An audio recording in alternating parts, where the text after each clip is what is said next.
Good morning everyone. दोस्तों आज है जून 24 2022 और हम लोग करने वाले हैं द हिंदू न्यूज़पेपर के एनालिसिस। मेरा नाम है सितेंद्र चौधरी और फिर से आज हम लोग कुछ टॉपिक्स करने वाले हैं। इसमें कुछ टॉपिक नए रहने वाले हैं, कुछ टॉपिक पुराने रहने वाले हैं, लेकिन जो भी रहेगा उसको हम लोग करने की कोशिश करेंगे। तो ब्रिक्स और इंडिया, ये तो बिल्कुल रिपीटेड सा टॉपिक है, पहले इसके बारे में बात कर चुके हैं। एक्चुअली वर्चुअल मीटिंग हुई थी ब्रिक्स के लीडर्स की, जिसमें जो है मोदी जी ने भी ज्वाइन किया था। इसके बारे में बात करेंगे। Open network for the digital commerce, ये काफी इंपॉर्टेंट टॉपिक है हमारे इकोनॉमी सेक्शन से, क्योंकि डिजिटल इकोनॉमी के अंदर डिजिटल कॉमर्स हो, चाहे डिजिटल नेटवर्क हो, प्लेटफॉर्म हो, कुछ भी हो, क्योंकि ये बिल्कुल न्यू और इमर्जिंग टेक्नोलॉजी है ना। तो न्यू इमर्जिंग टेक्नोलॉजी को ध्यान रखो, हमेशा यूपीएससी वहां से सवाल पूछता है, तो यहाँ से डेफिनेटली काफी इंपॉर्टेंट सवाल हो सकता है। कोऑपरेटिव बैंक्स के बारे में थोड़ा सा बात करेंगे, मनरेगा और उसकी प्रॉब्लम्स के बारे में। ये थोड़ा रिपीटेड सा आर्टिकल है, पहले भी इसके बारे में हम थोड़ा सा कर चुके हैं। बजट और फिस्कल डेफिसिट, कल हम लोगों ने ट्विन डेफिसिट की प्रॉब्लम पढ़ा था, तो ये उसी की थोड़ी सी कंटिन्यूएशन, इसके बारे में थोड़ा सा जानेंगे। Deeper analysis of Agnipath scheme, तो बेसिकली एक्चुअली एक इंटरव्यू है, इस इंटरव्यू के बारे में बात करेंगे। और जहां तक एडिटोरियल की बात है, आज द हिंदू के न्यूज़पेपर में कुछ खास दमदार आर्टिकल आए नहीं।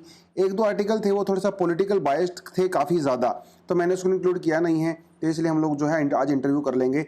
एफपीआई आउटफ्लो मतलब फॉरेन पोर्टफोलियो इन्वेस्टमेंट, तो ये एक्चुअली इंडियन एक्सप्रेस का आर्टिकल है, इसको हम लोग यहाँ से करने की कोशिश करेंगे। एक्सप्लेनर सेक्शन आता है ना जो इंडियन एक्सप्रेस में, वहां से करेंगे।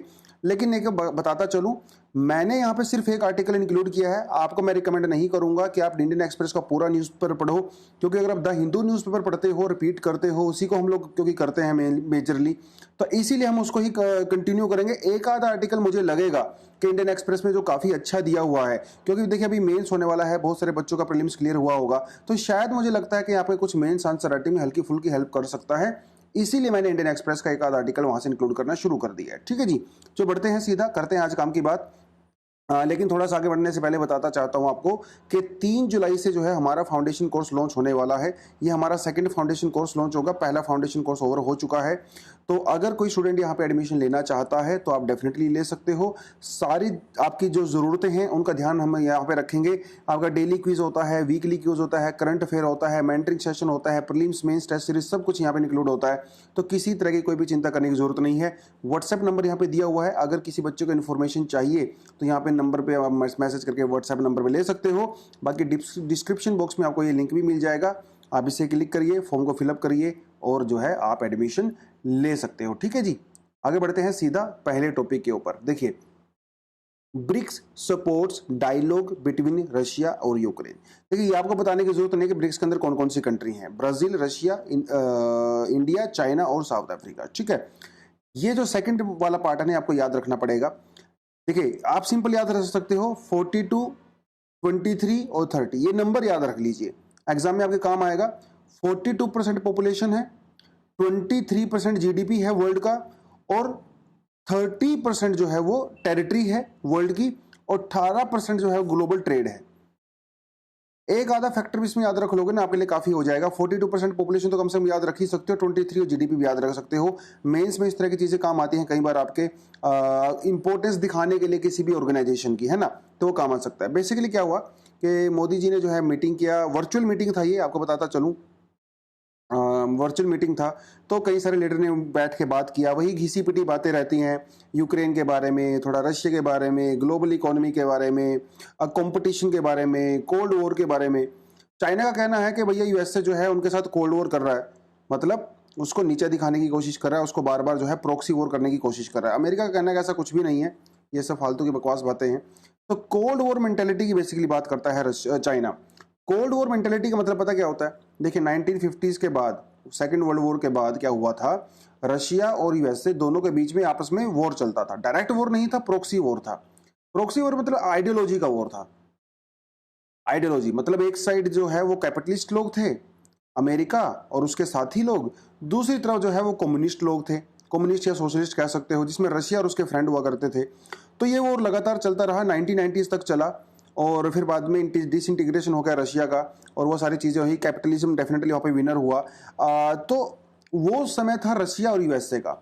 आज चाइना कहता है कि दोबारा से अमेरिका ऐसा ही करने की कोशिश कर रहा है, लेकिन इस बार वो कोल्ड वॉर किसके बीच में है? यूएसए के बीच में है और चाइना के बीच में है।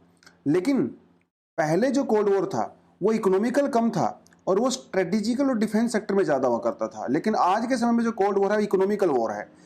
जो है चाइना अपने आप को वर्ल्ड लीडर दिखाना चाहता है इकोनॉमिकली, और यूएसए तो खैर है ही, तो इनके बीच में वॉर चलता था, उसके बारे में जो है चाइना बेसिकली यहाँ पे बात किया है उसने ब्रिक्स में। और कोड के बारे में तो चाइना के क्या विचार आपको पता ही है, रशिया के भी कोई खास अच्छे विचार नहीं है कोड वॉर को लेके, वो सारी चीज़ें यहाँ पे इन्होंने कुछ बातें कही हैं। ठीक है जी, बाकी थोड़ा बहुत अगर आप पढ़ना चाहते हो तो डेफिनेटली ब्रिक्स के बारे में आपको डेफिनेटली पढ़ना चाहिए। ब्रिक्स और कोड काफ़ी इंपॉर्टेंट है मेंस के पर्सपेक्टिव से भी, तो आपको इसके बारे में भी पता होना चाहिए। 2006 में जो है ब्रिक्स कंट्री का जो है डायलॉग शुरू हुआ था। ब्रिक ये एस बाद में जुड़ा है इसमें, साउथ अफ्रीका जो है बाद में जुड़ा 2011 में, पहले ब्रिक हुआ करता था, BRIC, मतलब ब्राज़ील, रशिया, इंडिया और चाइना। ठीक है, तो 2009 में जो है सबसे पहला एनुअल मीटिंग हुआ, और हर साल मीटिंग होता है, कभी कभी वर्चुअल होता है, अभी कोविड के समय में, पहले जो है फिजिकल हुआ करता था। ठीक है, कुछ चीज़ें हैं आपको पता होना चाहिए। ठीक है जी, यहाँ से जो न्यू डेवलपमेंट बैंक के बारे में भी आपको पता होना चाहिए। ठीक है, ब्रिक्स बैंक के बारे में भी आपको पता होना चाहिए। ये कुछ चीज़ें जो हैं आप अपने हिसाब से कर सकते हो।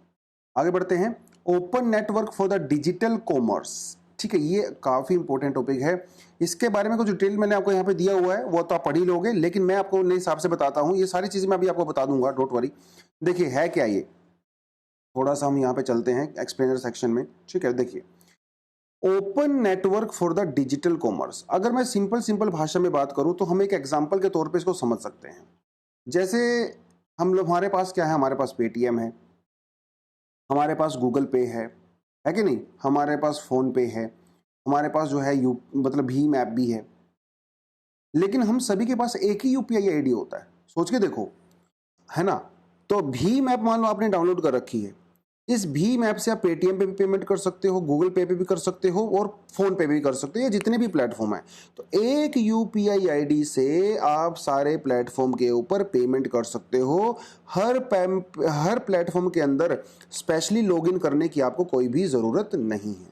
मान लो आपका फ्रेंड गूगल पे यूज करता है, तो उसके पास भी यूपीआई आईडी होगा, आपके पास भी यूपीआई आईडी होगा, तो आप अपना आराम से गूगल पे ओपन कर सकते हो, आप पेटीएम ओपन कर सकते हो और अपने दोस्त को गूगल पे पेमेंट कर सकते हो, आप भीम में ओपन कर सकते हो, आप किसी में भी पेमेंट कर सकते हो। इसका मतलब ये है कि अगर आपको किसी को पेटीएम के ऊपर पेमेंट करनी है तो जरूरी नहीं है कि आपके पास पेटीएम होना चाहिए, कोई भी प्लेटफॉर्म हो सकता है। अब इसी सेम कॉन्सेप्ट का यूज हम लोग डिजिटल कॉमर्स में करने वाले हैं।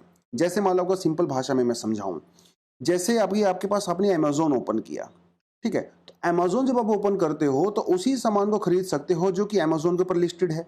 आप उस सामान को तो नहीं खरीद सकते भैया जो फ्लिपकार्ट के ऊपर लिस्टेड है, सीधी सी बात है, ऑब्वियस सी बात है ना, मिंत्रा विंत्रा के ऊपर तो नहीं कर सकते, उसके लिए आपको उनका प्लेटफॉर्म ओपन करना पड़ेगा। तो इस चीज को दूर करने के लिए सरकार जो है एक नया प्रोग्राम लेके आई है। तो इसी चीज को अगर मैं आपको सिंपल भाषा में समझाने की कोशिश करूं तो सरकार बेसिकली ये कहना चाहती है कि अगर आपको अमेजोन से शॉपिंग करनी है तो आपको अमेजोन को ओपन करने की जरूरत नहीं है, आप एक प्लेटफॉर्म को ओपन कीजिए, उसके ऊपर आपको सारे प्रोडक्ट दिखाई देंगे जो फ्लिपकार्ट पे हैं, किसी दूसरे प्लेटफॉर्म पे है। अब ऐसा सरकार ने किया क्यों है, ये आप बहुत सवाल यहाँ पे पूछ सकते हो। देखिए, जो छोटे छोटे जो शॉपकीपर्स होते हैं, जो छोटे छोटे रिटेलर्स होते हैं, सेलर्स होते हैं, उसने सरकार को ये कंप्लेंट किया था कि अमेजोन के ऊपर उनके प्रोडक्ट्स को शो नहीं किया जाता, जिसकी वजह से वो सेलिंग नहीं कर पाते हैं, और जो बड़े प्लेयर्स होते हैं सिर्फ वही अमेजोन के ऊपर अपना सामान बेच पाते हैं। तो इसीलिए सरकार ने कहा कि कोई चिंता करने की जरूरत नहीं है, हम आपकी हेल्प करेंगे। तो इसलिए सरकार ने जो है ये ONDC नाम के प्लेटफॉर्म को लॉन्च किया है। ये नॉन फॉर प्रॉफिट ऑर्गेनाइजेशन रहने वाला है जो कि यूपीआई की तरह काम करेगा। इसमें होगा क्या कि आप अमेजोन के ऊपर लॉगिन करोगे तो वहां पे आपको फ्लिपकार्ट के प्रोडक्ट भी दिखाई दे सकते हैं, या फिर आप एक कॉमन प्लेटफॉर्म के ऊपर लॉगिन कीजिए जहां पे आपको अमेजोन, फ्लिपकार्ट, मिंत्रा, शिंत्रा सबके प्रोडक्ट आपको देखने को मिलेंगे। तो इसमें किसी तरह का कोई भी डिस्क्रिमिनेशन नहीं होगा। तो यूपीआई के जैसे ये काम करने वाला है। ठीक है, ये बस थोड़ा सा आपको पता होना चाहिए। कुछ डिटेल मैंने ऑलरेडी आपको इसके फीचर्स वगैरह के बारे में बताया हुआ है। तो ओपन नेटवर्क रहने वाला है, दुनिया में अपनी तरह का पहला होगा। हालांकि अमेजोन, फ्लिपकार्ट तो ऑफ कोर्स इसको सपोर्ट नहीं कर रहे हैं, लेकिन जो छोटे सेलर्स हैं वो काफी अच्छे तरीके से इसको सपोर्ट कर रहे हैं। तो ये सवाल आपसे पूछ सकता है कि जो ONDC है वो कौन से मॉडल के ऊपर बेस्ड है। तो जो हमारा यूनिफाइड पेमेंट इंटरफेस है, यूपीआई जिसको कहा जाता है, इस मॉडल के ऊपर जो है वो बेस्ड रहता है।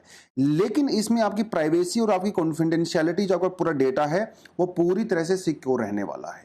ठीक है, ये काफ़ी इंपॉर्टेंट चीज़ यहाँ पे हो सकती है। और शुरुआत में इसको हम लोग कुछ खास सिटीज़ में ही लॉन्च करने वाले हैं, जैसे दिल्ली, पुणे, अभी इसको मुंबई में लॉन्च नहीं करेंगे, कलकत्ता में लॉन्च करेंगे। तो 4-5 सिटी के अंदर होने वाला है और आने वाले जो है 2004 टू 2025 तक जो है 2024-25 तक इसको हम लोग मोस्टली पूरी कंट्री में कर सकते हैं। तो एक थोड़ा सा इंपॉर्टेंट टॉपिक आपको ये समझने की जरूरत है कि ONDC क्या है, इसका फंक्शन क्या है, क्यों इसको इंट्रोड्यूस किया गया है और क्या इसका बेनिफिट होगा, है ना। बेनिफिट तो जो छोटे सेलर्स हैं उनको बेनिफिट होगा और बायर्स को भी बेनिफिट हो जाएगा ना। बायर को कोई भी चीज जो दिखाई जाएगी वो बिना डिस्क्रिमिनेशन के दिखाई जाएगी। अभी तो डिस्क्रिमिनेशन होता है प्रोडक्ट को दिखाने में, कुछ खास बड़ी बड़ी कंपनियों के प्रोडक्ट आपको सबसे पहले लिस्ट में दिखाए जाते हैं फर्स्ट पेज पे, फिर सेकंड थर्ड पेज पे, इस तरह से रहता है। जैसे अगर आप गूगल की बात करो तो मोस्टली जब गूगल पे आप कोई भी चीज सर्च करते हो तो शुरुआत के जो 4-5 जो रिजल्ट होते हैं आप उन्हीं के ऊपर क्लिक करते हो ना, सेकंड थर्ड पेज तो कोई भी नहीं जाता है। तो इसी तरह से जो है यहाँ पे डिस्क्रिमिनेशन होता है। ठीक है जी, आगे बढ़ते हैं। Shah wants to modernize cooperative banks. ठीक है, देखिए कोऑपरेटिव बैंक अभी तक हमारे कंट्री में पुराने मॉडल के ऊपर ही काम किया करते थे। ठीक है, उन पे लोन वगैरह आप जो है बहुत छोटे मोटे लोन ले सकते हो, जो एग्रीकल्चर सोसाइटीज वगैरह होती है, कोऑपरेटिव्स होती है हमारी, है ना। लेकिन अभी इनका कहना है कि हम इनको मॉडर्नाइज तरीके से करने वाले हैं, जिसमें 5 लाख रुपए तक का बिजनेस लोन भी आपको कोऑपरेटिव बैंक से मिल सकता है। तो बेसिकली ये अमित शाह जी ने कहा है। अब ये कब लागू होगा नहीं होगा एक अलग बात है, लेकिन कम से कम न्यूज़ में है तो हमें अपने इंडिया में जो बैंकिंग सेक्टर का मॉडल है वो हमें पता होना चाहिए। ठीक है, देखिए इतना ज़्यादा डिटेल में आपको जाने की जरूरत नहीं है, लेकिन आपको बताता चलूँ हमारे इंडिया में जो बैंकिंग सेक्टर होता है वो कई तरह का होता है। ठीक है, जैसे हम लोग बात करें तो हमारे पास एक हमारे पास शेड्यूल बैंक्स होते हैं और हमारे पास नॉन शेड्यूल बैंक्स होते हैं। शेड्यूल बैंक में भी हमारे पास कई तरह की वैरायटी होती हैं। जैसे हमारे पास पहले हमारे पास जो है हमारे जो है रूरल बैंक्स होते हैं। ठीक है, उसके बाद हमारे पास जो है अपने कमर्शियल बैंक्स होते हैं, जैसे आपका SBI, PNB वगैरह वो सब रहते हैं। फिर हमारे पास कुछ प्राइवेट बैंक्स भी होते हैं और फिर हमारे पास कोऑपरेटिव बैंक्स होते हैं। कोऑपरेटिव बैंक्स का जो पर्पस होता है वो प्रॉफिट कमाना नहीं होता, वो नॉन प्रॉफिट बेस पे काम करते हैं। राइट, बाकी जितने भी होते हैं उनका सबका काम प्रॉफिट कमाना होता है। जैसे SBI जो भी आप बात कर लिया, HDFC वगैरह, ये सब हमारे प्राइवेट बैंक हो गए। तो कोऑपरेटिव बैंक जो है किस मॉडल पे काम करते हैं, ये पूरी तरह से डेमोक्रेसी के मॉडल के ऊपर डिपेंड करते हैं। मतलब कोऑपरेटिव बैंक्स में जो भी लोग होते हैं उन सबकी एक वोट होती है और उस वोट की जो है एक ही वैल्यू होती है। ठीक है, ये हमारे HDFC की तरह नहीं है। HDFC में क्या रहता है कि जो शेयर होल्डर्स होते हैं उनके हिसाब से उनके पास वोटिंग होती है, लेकिन कोऑपरेटिव में ऐसा कुछ भी नहीं होता। कोऑपरेटिव पूरी तरह से 1 पर्सन 1 वोट के उसके ऊपर डिपेंड करते हैं। प्रॉफिट वगैरह इसको कुछ भी नहीं होता है, सारे जो इसके मेंबर्स होते हैं उन्हीं के अंदर इसको बांट दिया जाता है। कोऑपरेटिव बैंक जो है वो है हमारी जो स्टेट कोऑपरेटिव सोसाइटी एक्ट है उसके तहत इनका एस्टेब्लिश किया जाता है और ये रेगुलेट की जाती हैं RBI के द्वारा और गवर्नमेंट के द्वारा। गवर्नमेंट ने इसके लिए 2 कानून पास किए हुए हैं जिसके तहत कोऑपरेटिव्स को रेगुलेट किया जाता है। पहला है बैंकिंग रेगुलेशन एक्ट 1949, दूसरा है banking laws cooperative societies act 1955। ये काफ़ी इंपॉर्टेंट ये है फैक्ट है, ये आपको पता होना चाहिए। यहाँ पे आपको मैं सवाल पूछता हूँ, जो हमारे पास CRR होता है और हमारे पास जो SLR होता है जिसे हम लोग cash reserve ratio, statutory liquid ratio कहते हैं, आप मुझे ये बताइए कमेंट सेक्शन में कि क्या कोऑपरेटिव बैंक्स को भी CRR और SLR मेंटेन करना पड़ता है कि नहीं करना पड़ता है। क्या ये कंडीशन सिर्फ हमारे कमर्शियल बैंक्स के लिए होती है या कोऑपरेटिव बैंक्स के लिए भी होती है? कमेंट सेक्शन में आपके उसका वेट करूंगा मैं आंसर का। ठीक है, आगे बढ़ते हैं। Group wants new order on मनरेगा वर्कर्स रिवॉक्ड। देखिए क्या कहता है, एक्चुअली हुआ ये, सरकार ने कुछ समय पहले एक सॉफ्टवेयर लॉन्च किया गया था जिसे कहते हैं नेशनल मोबाइल मॉनिटरिंग सॉफ्टवेयर। इस सॉफ्टवेयर के अंदर क्या होता था, जो भी लोग मनरेगा के अंदर काम करते थे उनकी बेसिकली अटेंडेंस होती थी एक तरह से। ठीक है, अटेंडेंस। तो इस एप्लीकेशन के ऊपर, ये स्मार्टफोन का यूज करती है एप्लीकेशन, इसके अंदर इंटरनेट भी होना चाहिए। तो जो लोग भी मनरेगा में काम करने गए हैं तो उनकी 3-4 पिक्चर क्लिक की जाती हैं और इस एप्लीकेशन के ऊपर अपलोड की जाती हैं। उनकी लोकेशन वगैरह भी अपलोड की जाती है। सिर्फ इतना ही नहीं, वहां पे जो भी छोटे मोटे वेंडर्स होते हैं उन सबको ऑनलाइन रजिस्टर करना पड़ता है। जैसे मान लो वहां पे कोई चाय पिलाने वाला है, कोई और है, टेंट लगाने वाला है, तो उनको ऑनलाइन रजिस्टर करना पड़ता है, तभी उनको बेनिफिट मिलता है। अब यहाँ पे जो है कुछ प्रॉब्लम्स हो गई। प्रॉब्लम ये हो गई भैया, पहली बात तो मनरेगा यूज करने वाले सभी के पास स्मार्टफोन है नहीं। तो बहुत सारी फीमेल्स का कहना है कि भैया उनके पास स्मार्टफोन ही नहीं है, तो वो कैसे पिक्चर अपलोड करेंगी, कैसे अटेंडेंस लगाएंगी। दूसरी बात, वहां पे इंटरनेट ही नहीं है गाँव में। दूसरी तीसरी बात, यहाँ की जो एप्लीकेशन है, जो मोबाइल ऐप है, ये भैया क्रैश हो जाती है। अगर आप इसकी पिक्चर क्लिक करते हो तो क्रैश हो जाती है, अपलोड करते हो तो क्रैश हो जाती है। तो ये कुछ सारी की सारी समस्याएं हैं। सरकार ने इसको चलाया तो इसीलिए था, एफिशिएंसी को इंक्रीज करने के लिए, क्योंकि कई सारी कंप्लेंट सरकार के पास ऐसी आई थी कि मनरेगा में जो लोग काम करते हैं वो एक्चुअल में पार्टिसिपेट नहीं करते हैं, वो घर पे बैठे रहते हैं, उनको पैसा मिल जाता है। तो इसलिए सरकार ने कहा चलिए ठीक है, कुछ ना कुछ जुगाड़ लगाते हैं। तो ये बेसिकली सरकार ने जुगाड़ लगाया था। अभी इसके अंदर बहुत सारी दिक्कतें आ रही हैं, तो उसके लिए कुछ ना कुछ स्टेप यहाँ पे फ्यूचर में डेफिनेटली लिए जाएंगे। ठीक है जी। मनरेगा के बारे में थोड़ा बहुत आपको पता होना चाहिए। एक 100 डेज जो है ये आपको वर्किंग की गारंटी देता है। आगे बताता चलूं, ये आपका राइट नहीं है। आप जब काम मांगने जाओगे तब जाके आपको काम मिलेगा। Who volunteers for the unskilled workers, ठीक है। और ये सिर्फ अनस्किल्ड लेबर को मिलता है, स्किल्ड लेबर को नहीं मिलता है। और सिर्फ उन्हीं को मिलता है जो खुद जाके वॉलंटियर करते हैं। आपके घर पे बैठे हुए आपको काम नहीं मिलने वाला है, ठीक है। सोशल इंक्लूजन के लिए इसको बनाया गया था। रूरल पुअर को खासकर यहाँ पे टारगेट किया गया है।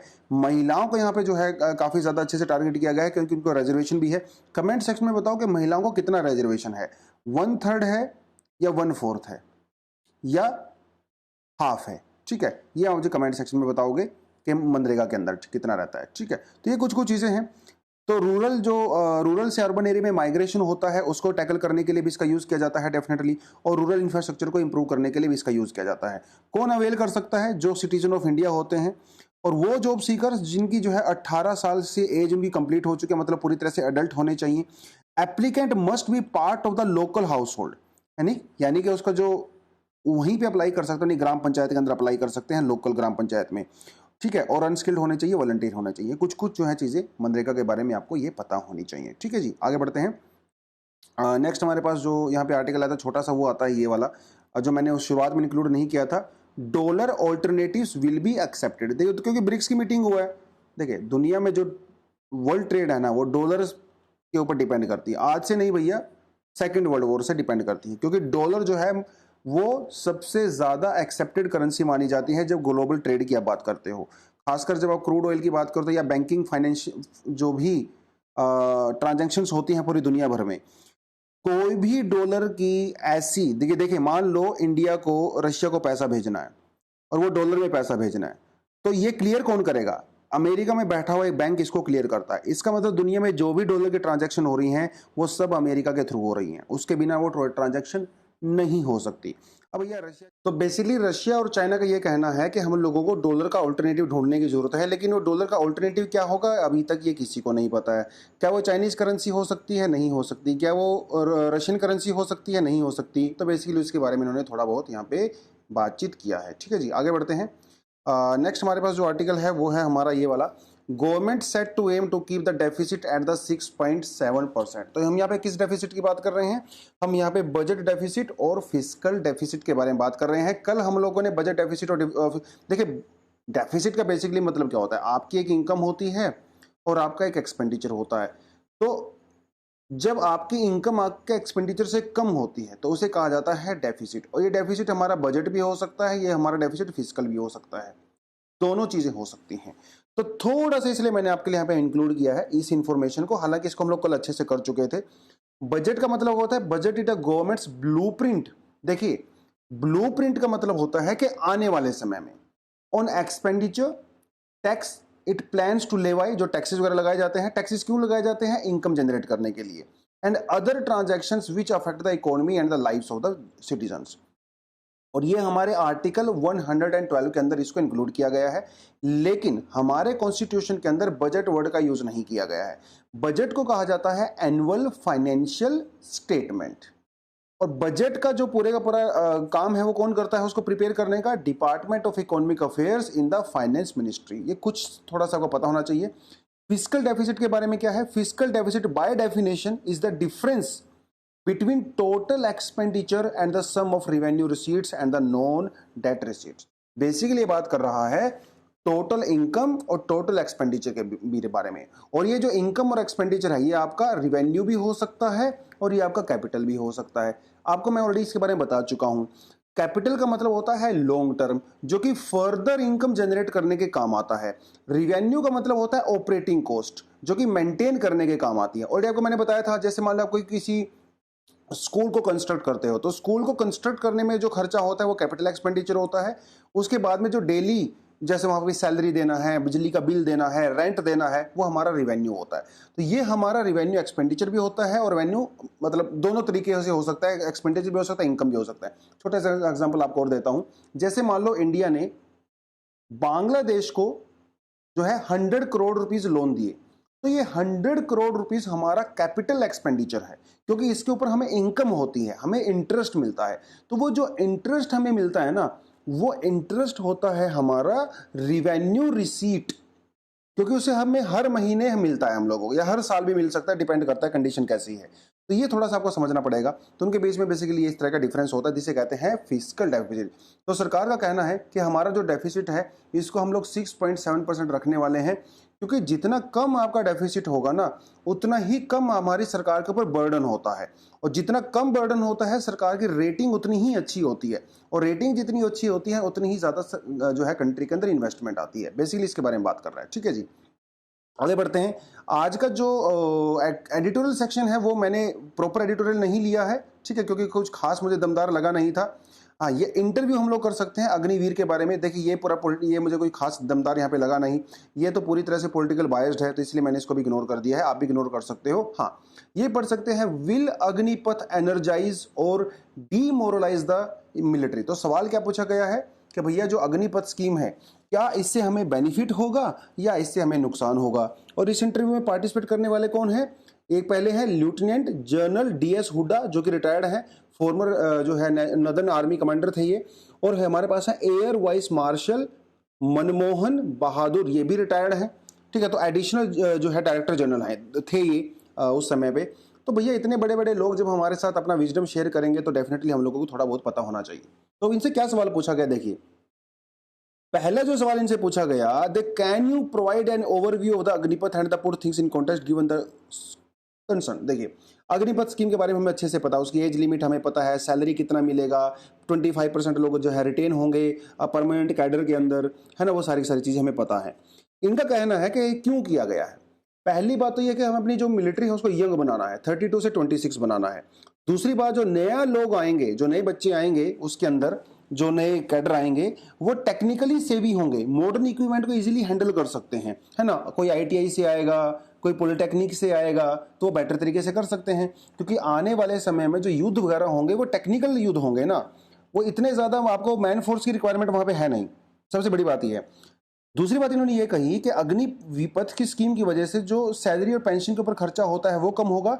सरकार उस खर्चे को आर्मी को मॉडर्नाइज करने में जो है खर्चा कर सकती है, बेटर उसको हम लोग बना सकते हैं, कैपिटल एक्सपेंडिचर कर सकते हैं, नई नई मशीनें खरीद सकते हैं, मॉडर्नाइज कर सकते हैं, बढ़िया इक्विपमेंट परचेज कर सकते हैं। वो सारी की सारी चीज़ें इन्होंने यहाँ पे कही हैं। ठीक है, तो ये कुछ कुछ चीज़ें जो है तो स्कीम के बारे में हमें लोगों को पता है। हाँ, मेजर जो चीज़ इन्होंने कही है कि वो ये कही है कि भैया ये जो स्कीम है, क्या इसका ओवरऑल हमें बेनिफिट होगा या इससे हमारे जो मिलिट्री पर्सनल होंगे वो डीमोरलाइज होंगे। देखिए इनका कहना है कि ये जो स्कीम सरकार लेके आई है, बेसिकली वो पहले एज अ टेस्ट बेड उसको अप्लाई किया जाना चाहिए था। टेस्ट बेड का मतलब ये है कि सिर्फ एक्सपेरिमेंट के तौर पे। देखिए सरकार ने सीधा सीधा कह दिया है कि भैया वो स्कीम को वापस नहीं लेंगे, स्कीम पूरी तरह से लागू होने वाली है। लेकिन क्या इस स्कीम को आम लोग जो है आने वाले 4-5 साल के लिए टेस्ट करके देख सकते हैं? अगर ये सक्सेसफुल हुई तो कंटिन्यू करेंगे, सक्सेसफुल नहीं हुई तो पुराने तरीके से करना शुरू कर देंगे। ऐसा किया जा सकता था, लेकिन सरकार ने अभी तक इसका कोई भी इंडिकेशन नहीं दिया है। हालांकि हमारे एयर मार्शल ने कहा है कि ये हो सकता है इसके अंदर हम लोग बाद में जाके कुछ मॉडिफिकेशन करें, जो कि पॉसिबिलिटी भी है, मॉडिफिकेशन कर सकते हैं, है ना। तो ये इन्होंने यहाँ पे एक बड़ी बात बोली है। दूसरी बात इन्होंने ये कही कि चलिए आर्मी तो फिर भी ठीक है, लेकिन जो एयरफोर्स है, जो नेवी है, भैया वहाँ पे तो बहुत सारी टेक्निकल चीज़ें होती हैं। तो एक आम आदमी जो वहाँ पे एंट्री कर रहा है, एक अग्निवीर, तो क्या वो जो है 6 महीने की ट्रेनिंग में इन सब चीज़ों को चलाना सीख जाएगा? तो कहते हैं the no airman no air warrior जो है वो 6 महीने साल भर की ट्रेनिंग में ये चीज़ें नहीं सीख सकता। आप सोच के चलिए कि एक बार जब वो चीज़ें सीख जाएगा तो उससे 5 से 6 साल लगते हैं इंडिपेंडेंटली ऑपरेट करने के लिए। तो भैया जब तक वो इतना कैपेबल होगा तो वो रिटायर हो जाएगा। तो हम लोग ट्रेनिंग दे रहे हैं, ट्रेनिंग देने के बाद उसको स्किल दे रहे हैं, स्किल देने के बाद वो लर्निंग कर रहा है, और जैसे ही उसकी लर्निंग पूरी होती है वो रिटायर हो जाता है।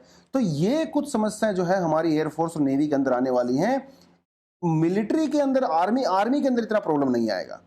दूसरी बात इन्होंने ये कही कि भाई सोच के देखिए कि जो रेगुलर कैडर हैं और जो अग्निवीर होंगे, इनकी यूनिफॉर्म अलग होगी, इनका जो इंसिग्निया अलग होगा। यूनिफॉर्म तो शायद ना भी हो, हाँ, लेकिन यूनिफॉर्म के अंदर थोड़ा बहुत फर्क मिलेगा। इंसिग्निया अलग होगा, तो इससे क्या फर्क पड़ेगा? हाँ, तो इससे इन्होंने कहा कि देखिए ये जो सेपरेट क्लास हम लोग बना रहे हैं, दिस इज नॉट गुड। एक रेगुलर सोल्जर है और उसके साथ में अग्निवीर है, अगर वो दोनों के दोनों लड़ रहे हैं कहीं पे जाके, तो उनके बीच में डिफरेंस नहीं होना चाहिए ना यार। वो दुश्मन से लड़ रहे हैं, वो ट्रेंच के बीच में पड़े हुए हैं, गोलियां लग रही हैं उनको, तो आप क्यों डिफरेंस क्रिएट कर रहे हो सकता है इसकी वजह से सोल्जर्स के बीच में आपस में डिस्क्रिमिनेशन शुरू हो सकता है। ये क्लास जो है वो गलत बात है, ये नहीं होना चाहिए था। तो जो सोसाइटी के अंदर डिस्पैरिटी है, वो डिस्पैरिटी कहीं ना कहीं हमारे आर्म्ड फोर्सेस के अंदर भी जा रही है। एक इन्होंने ये कहा। दूसरी बात इन्होंने ये कहा, जो कंसर्न है, इनका कहना है कि भैया जो लोग वहां से ट्रेनिंग लेके आएंगे तो उनका मिलिट्री माइंड सेट होगा, तो क्या कल को आके वो सोसाइटी में प्रॉब्लम क्रिएट नहीं कर सकते? इसमें इन्होंने कहा कि देखिए उनको ऐसा नहीं लगता है। पहली बात तो वो कोई इतना बड़ा नंबर नहीं है, वो करोड़ों में तो लोग हैं नहीं, है ना, कुछ हजारों में लोग होने वाले हैं। दूसरी बात इन्होंने ये कहा कि अगर हम उनको सेकंड करियर प्रोवाइड करवा देते हैं, प्रॉपर सेकंड करियर प्रोवाइड करवा देते हैं, तो इस तरह की चीज़ें यहाँ पे नहीं आने वाली हैं। आप उनको पुलिस में दीजिए, आसाम राइफल के अंदर दीजिए, सीआरपीएफ, सीएपीएफ, है ना, बहुत सारी चीज़ें होती हैं उनको जो प्रोवाइड करवाने के लिए। तो अगर सरकार उनको ये करवा देती है तो इस तरह की कोई भी समस्याएं नहीं आएंगी। दूसरी बात इन्होंने ये कहा कि जो जैसे अभी 2-3 दिन पहले जो है महिंद्रा जी ने भी ट्वीट करके कहा था कि वो अपनी कंपनी में जो है अग्निवीर लोगों को लेंगे। तो यार इनका ये कहना है कि देखो ये सिर्फ बोलने वाली बातें हैं। अभी तक क्या इन इंडस्ट्री वाले लोगों ने जो ऑलरेडी हमारे पास जो सर्विसमैन हैं, क्या उनको जॉब दिया? नहीं दिया। वो लोग जॉब के लिए घूमते रहते हैं ना रिज्यूमे लेके, क्या उनको जॉब मिलती है? नहीं मिलती है। तो ये खाली बोलने वाली बात है कि इंडस्ट्री मैन को हम लोग लगा देंगे। भैया अगर आपकी इतनी नीयत होती तो अभी तक लगा चुके होते हैं ना। हाँ, सरकार कुछ ऐसे प्रोविजन कर सकती है कि वो प्राइवेट कंपनीज को कुछ इंस्ट्रक्शंस दे सकती है कि आप अग्निवीर को प्रेफरेंस दीजिए, वो एक अलग बात है, लेकिन फिलहाल जो है चीज़ें नज़र नहीं आ रही हैं। तो ओवरऑल इनका ये कहना है, मतलब कंक्लूजन में इन्होंने यही बोला बाद में कि ये जो स्कीम है फिलहाल हम लोगों को एक जो है छोटे समय के लिए 4-5 साल के लिए इंक्लूड करनी चाहिए। बाद में जो है चीज़ें कैसे इंप्रूव होंगी उसके अंदर हम मॉडिफिकेशन कर सकते हैं। तो ये कुछ चीज़ें थी अग्निवीर के बारे में, कोई मतलब पहले हम इसके बारे में चर्चा कर चुके हैं, तो ऐसा कुछ था नहीं खास। बट येस, इंडियन एक्सप्रेस का एक्सप्लेन सेक्शन क्या कहता है, देखिए थोड़ा इसको हम लोग देख लेते हैं एक्सप्लेन सेक्शन में। हाँ, एफपीआई की बेसिकली ये बात कर रहे हैं यहाँ पे। एफपीआई मतलब foreign portfolio investment. Foreign portfolio investment का मतलब दोस्तों ये होता है कि जो भी विदेशी इन्वेस्टर्स हमारी स्टॉक मार्केट के अंदर इन्वेस्ट करते हैं, हमारी कंपनीज के शेयर्स परचेज करते हैं, वो इनका कहना वो होता है फॉरेन पोर्टफोलियो इन्वेस्टर्स। तो कहता है कि देखिए व्हाट इज कैपिटल आउटफ्लो। देखिए जो स्टॉक मार्केट होती है, जो शेयर मार्केट होती है, वो कैपिटल मार्केट होती है। हमारे पास दो मार्केट होती हैं, एक होती है मनी मार्केट और एक होती है कैपिटल मार्केट। मनी मार्केट होती है शॉर्ट टर्म के लिए जो कि 1 साल से कम होती है।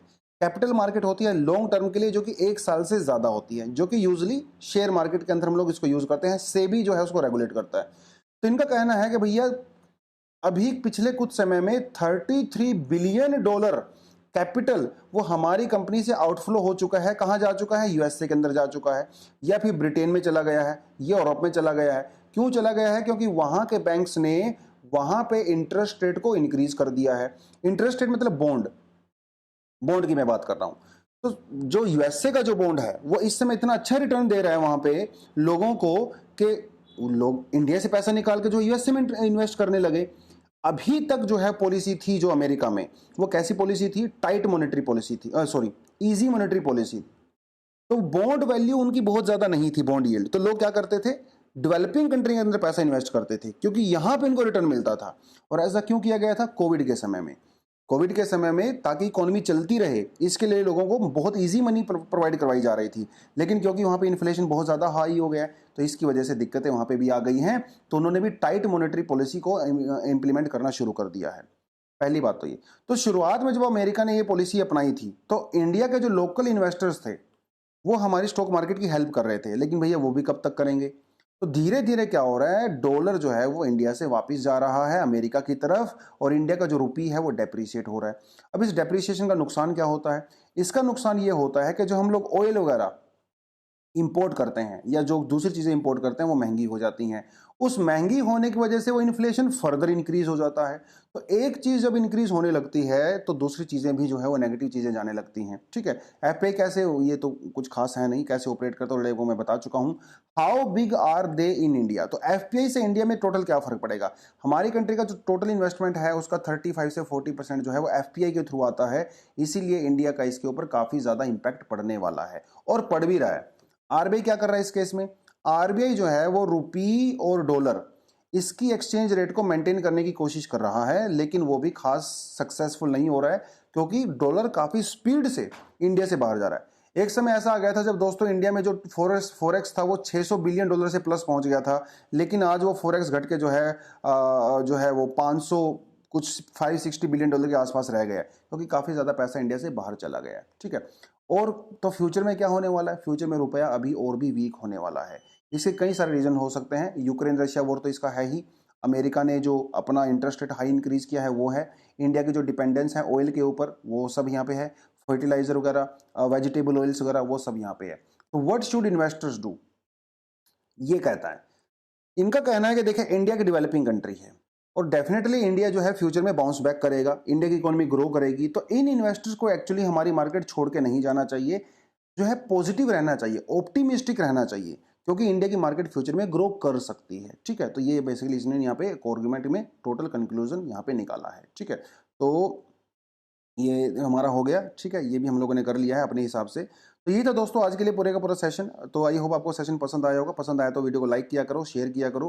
ठीक है, और अगर किसी को एडमिशन लेना है प्रोग्राम के अंदर तो डेफिनेटली व्हाट्सएप नंबर वगैरह पे सारी डिटेल आप जो है चेक कर सकते हो, सारी इन्फॉर्मेशन ले सकते हो। तो आज के लिए इतना ही। Thank you very much, all the best and जय हिंद।